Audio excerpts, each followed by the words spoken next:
A prece.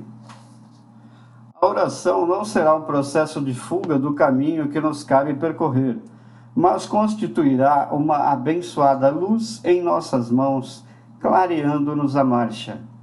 Não representará uma porta de escape ao sofrimento regenerativo de que ainda carecemos, mas expressará um bordão de arrimo, com o auxílio do qual superamos a ventania da adversidade no rumo da bonança. Não será um privilégio que nos exonere da enfermidade retificadora, ambientada em nosso próprio templo orgânico pela nossa incúria e pela nossa irreflexão, no abuso dos bens do mundo.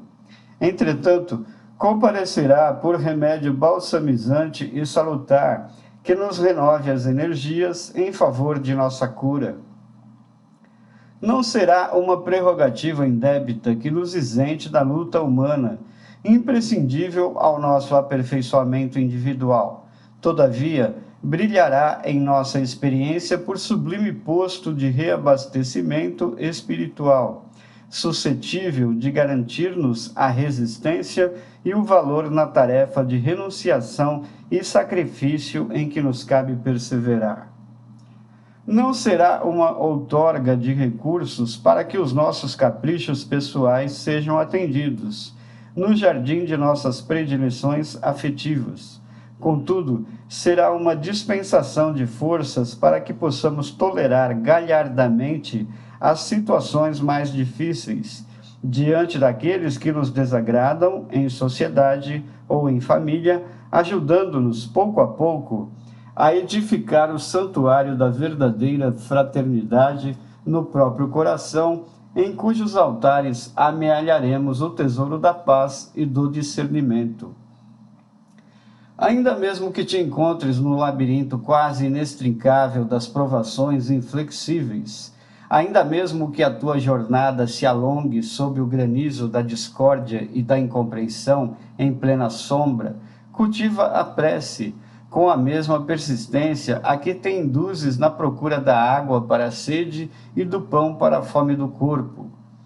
Na dor, ser-te-á divino consolo, na perturbação, constituirá a tua bússola.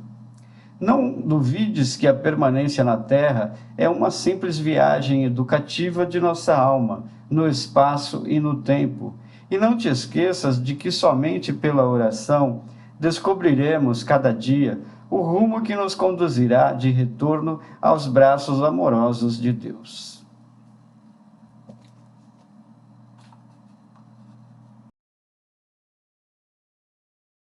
Parábola do joio. O reino dos céus é semelhante a um homem que semeou boa semente no seu campo.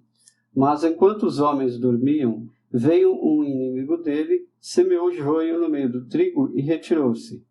Porém, quando a erva cresceu e deu fruto, então apareceu também o joio. Chegando os servos do dono do campo, disseram-lhe: Senhor, não semeaste boa semente no teu campo? Pois de onde vem o joio? Respondeu-lhes: Homem inimigo é quem fez isso. Os servos continuaram: Queres então que vamos arrancá-lo? Não, respondeu ele, para que não suceda que, tirando o joio, arranqueis juntamente com ele também o trigo. Deixai crescer ambos juntos até a ceifa. E no tempo da ceifa, direi aos ceifeiros: Ajuntai primeiro o joio e atai-o em feixes para os queimar, mas recolhei o trigo no meu celeiro. Mateus capítulo 13, versículos 24 a 30.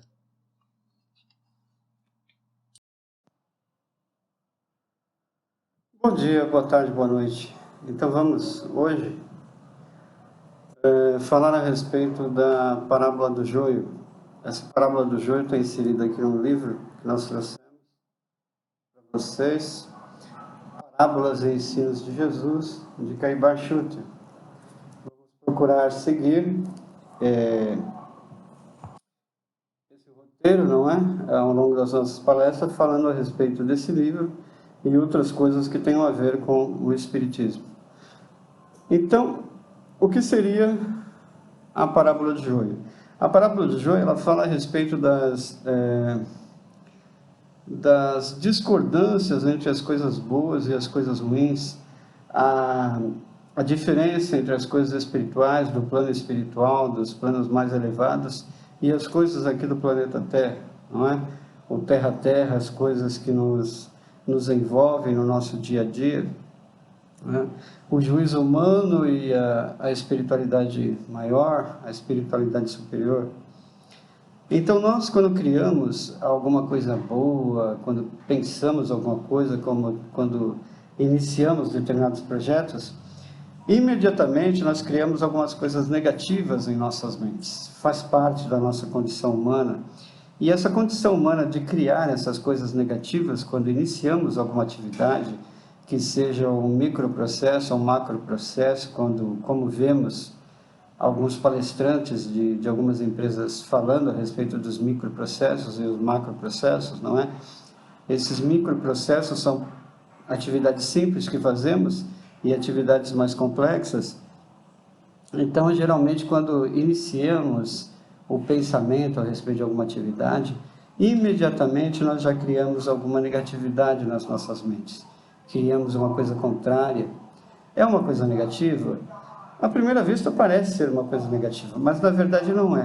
Por quê? Quando nós vamos fazer alguma coisa, é preciso que criemos essas coisas negativas até para agirmos da forma correta.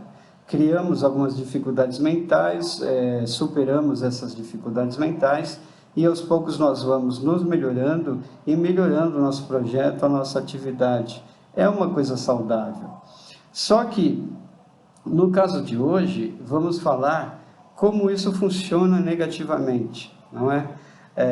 Quando nós nos sentimos frustrados com relação a alguma atividade, algum projeto, nós, muitas vezes, nós nos frustramos, não conseguimos desenvolver determinado projeto devido a causas externas. Só que algumas vezes são causas internas. Muitas vezes nós iríamos conseguir desenvolver aquela atividade, fazer aquele projeto do início até o fim, e muitas vezes por sentimentos internos, coisas do nosso interior, nós não conseguimos, não atingimos aquele objetivo. Então isso é o joio individual, é uma coisa de dentro de nós. Existe o joio do ser humano, existe o joio social e existe o joio planetário, não é? Nós estamos envolvidos em tudo isso, nós temos consciência do universo, consciência do planeta, nós temos consciência da sociedade e temos consciência de nós mesmos. Então, com o passar do tempo, é necessário que nós nos desenvolvamos como pessoas para que possamos atuar de uma forma cada vez melhor com relação a esse julgamento com relação às coisas. Então, vamos falar aqui a respeito da doutrina de Jesus. Todos os ensinamentos de Jesus, que ele veio após o Moisés, depois de Jesus nós temos o advento do Espiritismo, que é o Espírito da Verdade, que Jesus mesmo disse que ele não nos deixaria órfãos, que ele nos enviaria o Espírito da Verdade que estaria conosco. E nós estamos vivendo os tempos de mudança do nosso planeta está mudando de prova e expiação para um planeta de regeneração, e nós estamos exatamente no momento em que nós vemos a aplicação desta parábola do joio. Quando Jesus deixou suas palavras, seus exemplos, suas atitudes para a humanidade, ele deixou uma coisa pura, uma coisa limpa, uma coisa maravilhosa, uma coisa boa. E nesse momento, depois que ele desencarnou, depois de passado alguns tempos, as pessoas desvirtuaram as suas ideias, modificaram as suas ideias, criaram situações, negatividades, para que nós não pudéssemos entender a palavra de Jesus. É como se tivessem alterado a substância da palavra de Jesus, é como se tivessem alterado a pureza das palavras de Jesus, do exemplo de Jesus. E é como se estivessem matando esse trigo, né? Que o trigo é uma coisa boa e o joio é uma coisa inócua, que não serve para nada, que está ali na plantação, no trigal, apenas ocupando espaço. Então, ao longo do tempo, nós vimos, através das diversas divisões que fizeram da doutrina de Jesus, vimos muitas pessoas se enganando com relação à doutrina de Jesus. Muitas guerras, muitos sacrifícios, muitas coisas ruins foram efetuadas, foram feitas em nome de Jesus, criando coisas negativas com relação ao seu nome. Então, é preciso que percebamos isso, que Jesus é sinônimo de coisa boa, de coisa positiva, e que precisamos limpar essa aura em volta do cristianismo.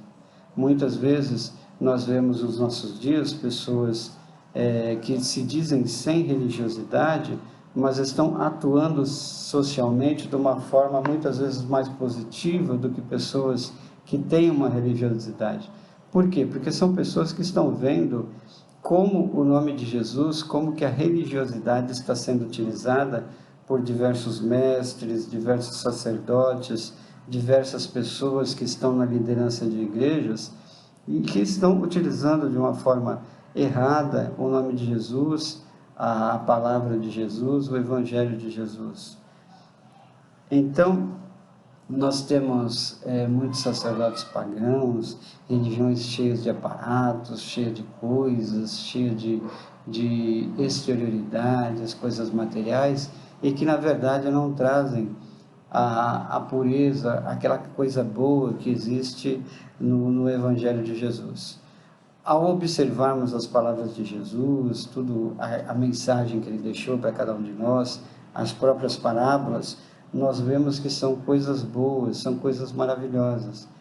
E por que será que a sociedade está tão errada em alguns aspectos? Nós vemos as empresas explorando os seus funcionários, vemos as escolas não dando aulas de uma forma correta, não conseguindo passar o conhecimento para os seus alunos, vemos o sistema de transporte das cidades de grandes metrópoles com muitos problemas, muitas situações difíceis. Nós vemos como as populações estão distribuídas no planeta, muita desigualdade social, muita pobreza ao lado da riqueza. Essa riqueza que deveria estar sendo distribuída para essa classe mais pobre não consegue fazer isso. Então nós temos uma espécie de derrocada social. As instituições estão numa situação muito difícil. Então, o que acontece nesse momento? Nós temos aí muito joio na nossa sociedade. Esse joio são essas coisas difíceis, quando esses sistemas não estão funcionando, não é? Por que será que todos esses sistemas não estão funcionando? Eu acredito que são as pessoas que estão imbuídas ali naquelas atividades, principalmente as lideranças.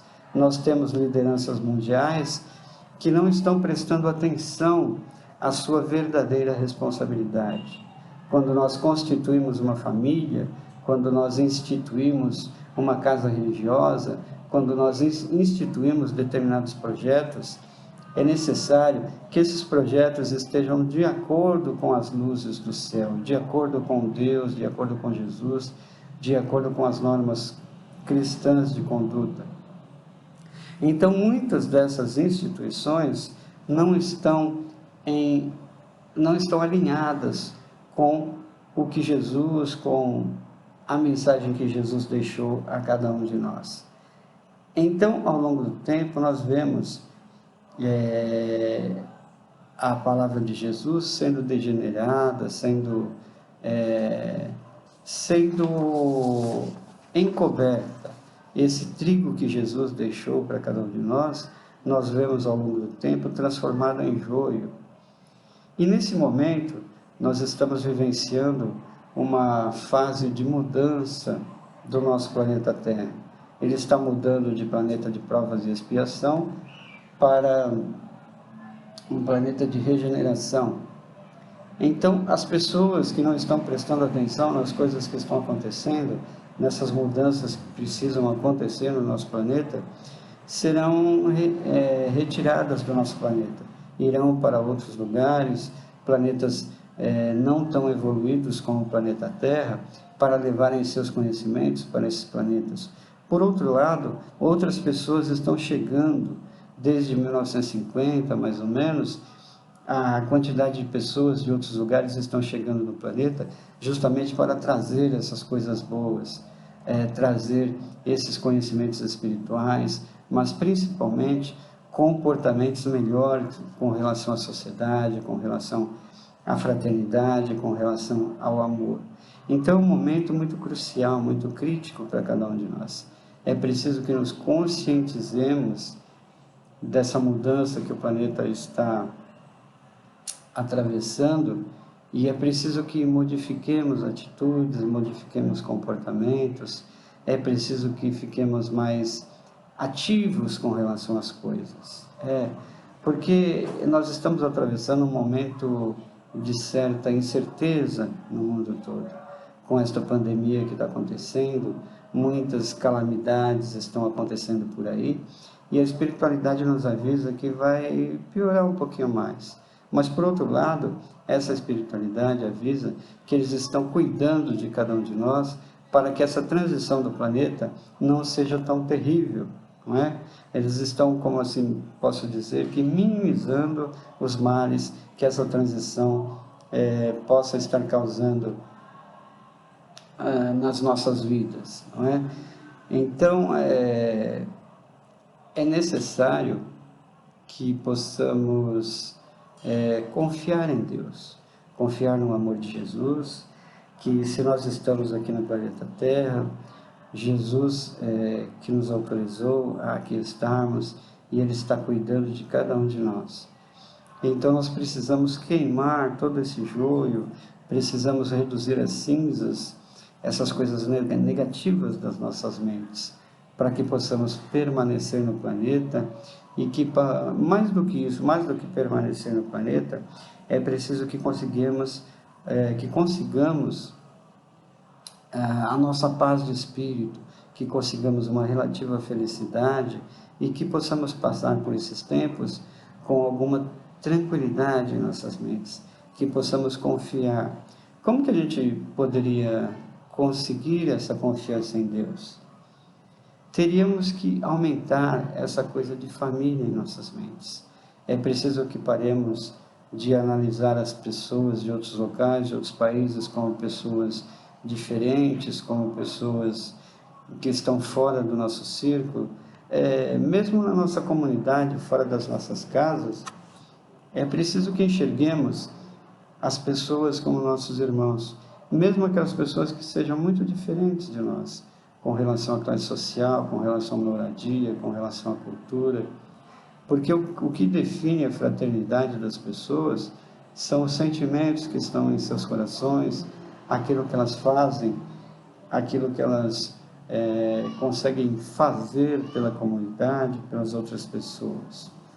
É preciso que possamos ser esse trigo, e identificar coisas em nossa personalidade que possa nos estar transformando nesse joio. Muitas vezes são coisas imperceptíveis, são pequenas palavras, pequenas atitudes, pequenas decisões, pequenos pensamentos, não é?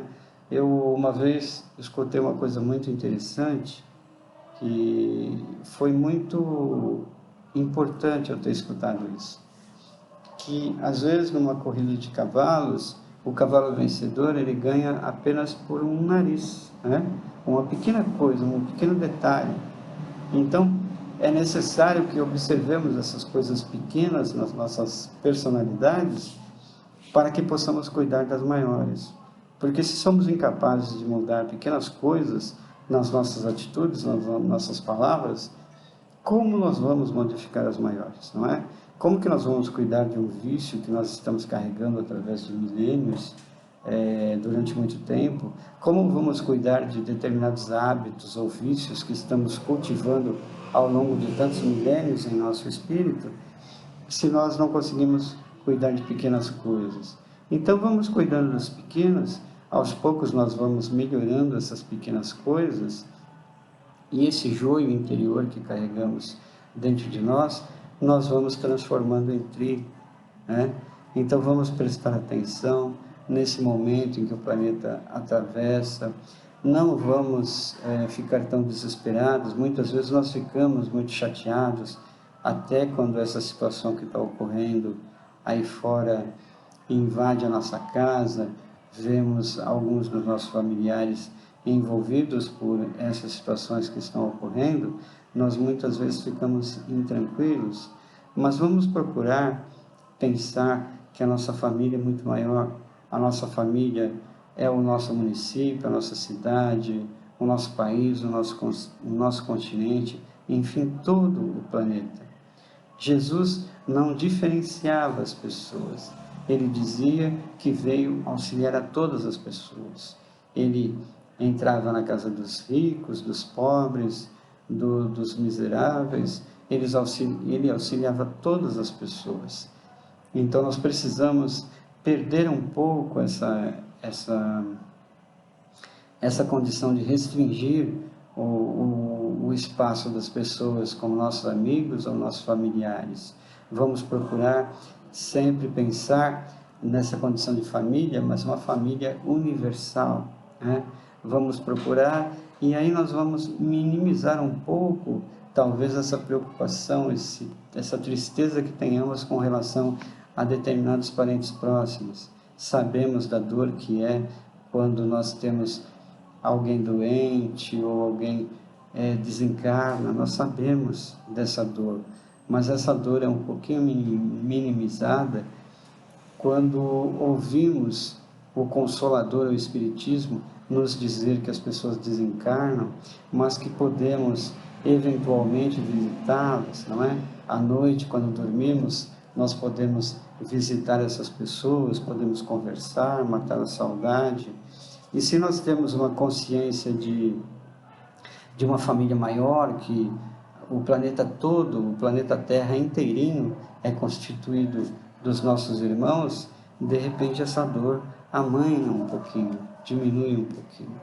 Então vamos melhorar a nossa consciência de planeta, a nossa consciência com relação à fraternidade, e vamos vibrar em nossas casas, quando fizermos o Evangelho no Lar, que esses líderes do planeta, que esses grandes formadores de opinião possam cada vez mais coadunar, conciliar as suas ideias e os seus pensamentos, primeiramente com a pureza da doutrina de Jesus, com esse trigo que alimenta, que ampara, que abastece o espírito das pessoas de todo o planeta Terra.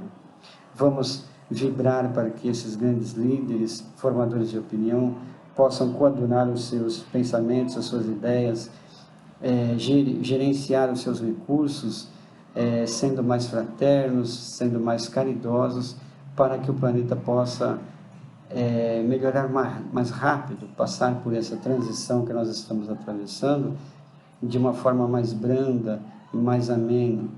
E também vamos pensar o seguinte, que nós estamos aqui junto aos nossos familiares, e muitas vezes nós tomamos decisões erradas, dizendo que nós estamos tomando decisões erradas baseados em familiares. Porque eu estou tomando essa decisão para o meu filho, eu estou tomando essa decisão que vai beneficiar a minha esposa, vai beneficiar os meus familiares.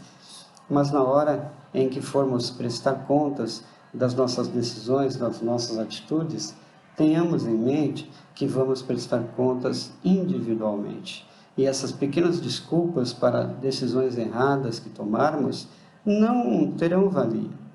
Seremos culpados perante a nossa consciência, Nós não vamos dever para Deus, para Jesus, para ninguém. Nós vamos cobrar de nós mesmos. Por quê? Porque sabemos que podemos plantar coisa errada e colher coisa errada. Podemos plantar coisa boa e colher coisa boa. E essas decisões, dependendo do lugar que estamos tomando, que estamos ocupando, dentro das nossas casas, dentro das nossas empresas, dentro da sociedade, nós tomamos essas decisões e culpamos determinadas pessoas. Mas quando formos prestarmos contas dessas decisões, essas decisões serão atribuídas, a responsabilidade com relação a essas decisões serão atribuídas a cada um de nós. Então vamos parar com esse desculpismo, vamos parar de transferir as responsabilidades das nossas decisões para as outras pessoas, porque isso é um erro grave que nós constantemente tomamos com relação às nossas vidas, que as nossas vidas foram dadas para cada um de nós. E Jesus, ele tratava todas as pessoas como seus irmãos, né? Ele não falava, tal pessoa é meu irmão, ela é minha irmã, ele é meu irmão. Ele dizia, todos somos irmãos. Quem é a tua mãe? Quem são os teus irmãos, né? Então vamos pensar direitinho a respeito dessa parábola de hoje, parábola do joio, que possamos colocar esses conhecimentos em prática no nosso dia a dia, que possamos fazer essa transição do planeta, ficando aqui, e que possamos fazer essa transição da melhor forma possível, com paz em nossos corações, nos lembrando da bondade de Jesus. Se fizermos parte de uma ceia, de uma seita, de um culto, de uma religião, de uma filosofia que seja contrária aos ensinamentos de Jesus, vamos analisar. Afinal, o momento é muito grave. Foi muito bom falar com vocês. Muito obrigado a todos.